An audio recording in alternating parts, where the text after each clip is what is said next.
అందరికీ నమస్కారం.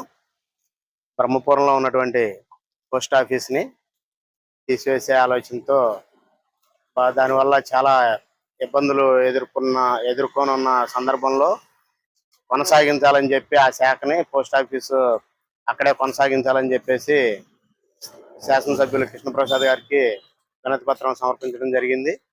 మరి అక్కడ ఉన్నటువంటి పోస్ట్ ఆఫీస్ ద్వారా ఎంతో మంది వృద్ధులు, చేనేత కార్మికులు ఎంతో ఉపయోగకరంగా ఉంటుంది.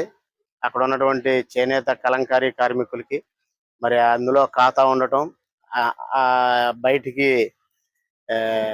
2-3 కిలోమీటర్ల దూరంలో ఉన్నటువంటి ఈ పెడన బజారు వచ్చేసేసి బ్యాంకుల దగ్గరికి కాకుండా అక్కడ ఉన్నటువంటి పోస్ట్ ఆఫీస్ని దాదాపు 40-50 ఏళ్ళ నుంచి అక్కడ ఉన్నటువంటి ఆ పోస్ట్ ఆఫీస్ ద్వారా కార్యకలాపాలు చేసుకుంటూ దాన్ని వినియోగించుకుంటున్నారు.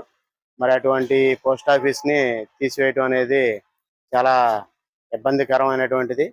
ఎన్నో ఇబ్బందులు ఎదుర్కోవాల్సి వస్తుంది అక్కడ ఉన్నటువంటి వృద్ధులు కానీ, చేనేత కలంకారీ కార్మికులు కానీ. కాబట్టి ఆ పోస్ట్ ఆఫీస్ని అక్కడే కొనసాగించాలని చెప్పేసి ఈ సందర్భంగా